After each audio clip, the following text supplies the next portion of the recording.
দুইটা নিয়ামত এমন আছে, এই দুই নিয়ামত আল্লাহর কাছে অত্যন্ত দামি, অথচ এই দুইটা নিয়ামতের ব্যাপারে মানুষ উদাসীন, গাফেল, এটাকে কিছুই মনে করে না। আল্লাহর কাছে অত্যন্ত দামি, আর মানুষ এটাকে মনে করে সাধারণ একটা ব্যাপার। একটা হচ্ছে সুস্থতা।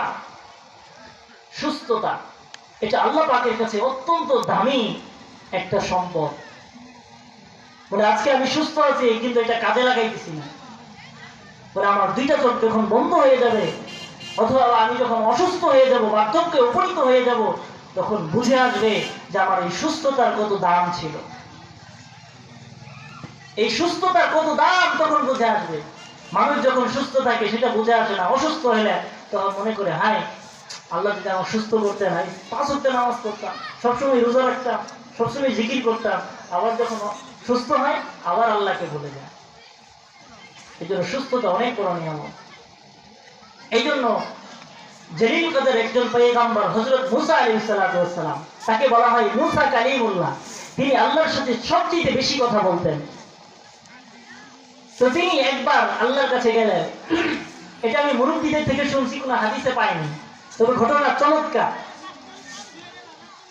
তো মুসা আলাইহিস সালাম আল্লাহর সাথে বেশি কথা বলতেন।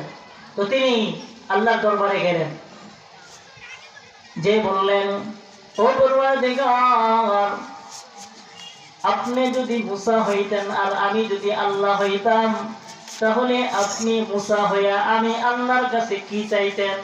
কি প্রশ্নটা করছে দেখছেন? হে আল্লাহ, আমি যদি আল্লাহ হইতাম আর আপনি যদি মুসা হইতেন, তাহলে আপনি আমার কাছে কি চাইতেন? তখন আল্লাহ বলে, হে মুসা, এটা তুমি কি কথা বলো? তুমি কি কখনো আল্লাহ হতে পারবে? আমি কি কখনো মুসা হতে পারবো? আল্লাহ যদি হইতেন তাহলে কি চাইতেন? এটা তো আমি একটা বলছি।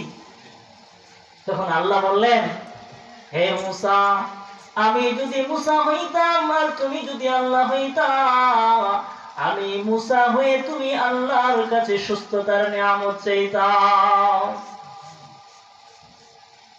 মোহতারা, সুস্থতা অনেক বড় নিয়ামত, আজকে আমরা কদর করি না। পয়গম্বর আল্লাহর এক হাদিসের মধ্যে বলেন, ইগতানিম খামসান ক্বাবলা খামসিন, শাবাবাকা ক্বাবলা হারামিক, সিহহাতাকা ক্বাবলা সাকামিক। পয়গম্বর বলেন, 5টা জিনিস আসার আগে 5টা জিনিসের কদর করো।